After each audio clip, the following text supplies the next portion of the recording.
What's up, you guys? Welcome back to this week's One Piece video.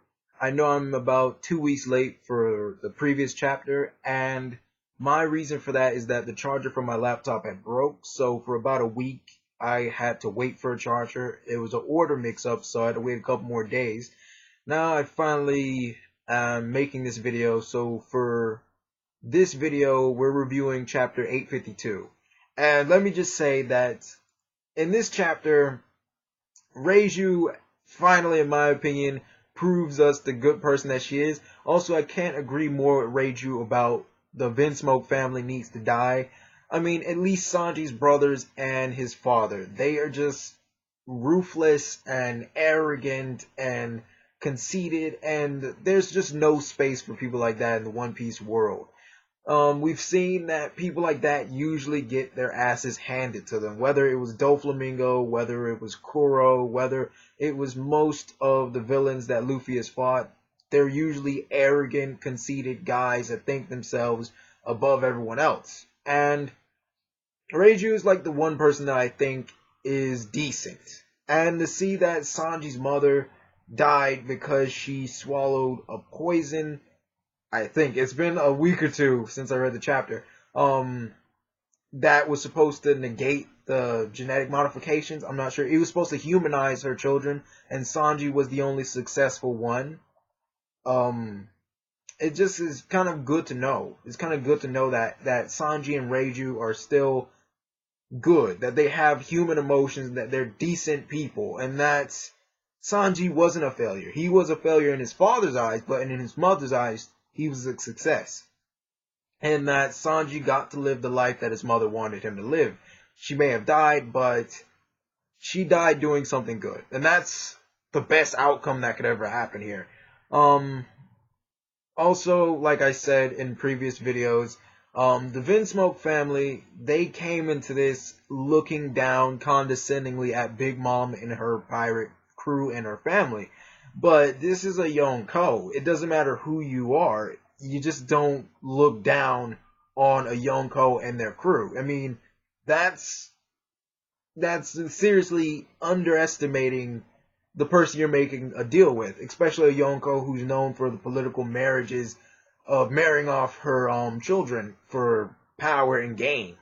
You're really nothing to her in the grand scheme of things that she could possibly do. Especially, I'm still curious as to who possibly Big Mom's daughter could have married to grant her the influence and military power to defeat the other Yonkos and to become pirate king or queen in her case. I'm seriously still curious about that. Also, we see that Jinbei is rescuing Luffy and Nami.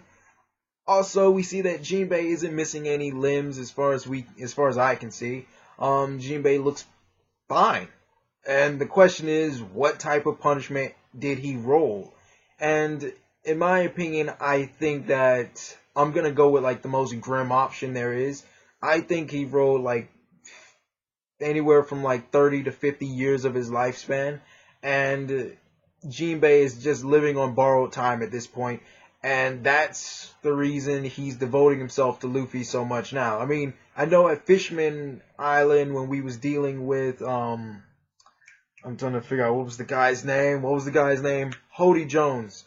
When we was dealing with him, I know Jinbei said that he wanted to be a part of Luffy's crew back then, and that he had some stuff to fix out and straighten out. But still, I think even now, Jinbei is in this, and he's in Luffy's crew, and he's trying to get into Luffy's crew, and he has much more incentive to do it because he's living on borrowed time now, and I just think he's not telling Luffy right now because that's irrelevant, and it would only add more chaos to the situation that they're currently in. I mean, Big Mom is fighting Brook. We have Sanji talking to Reiju about this whole plot to murder the Vinsmokes and just wipe them off the face of the earth. We still have one Sweet Commander that is unseen, and we still have yet to see what Sweet Commander Smoothie can do combat-wise. So there's a lot of things still going on. Also, we still have trying to figure out the guy's name. Trying to figure out the guy's name. He was one of the Musketeers. I know he was fighting Tamago. He's still fighting Tamago. There's a lot of things. Chopper and Carrot are still trying to find their way around Big Mom's chateau. So there's a lot of things to go on in the next chapter, and hopefully it's a little bit of a pickup, and we see what's going on with Brooke and Big Mom. Did Big Mom finally beat Brooke yet?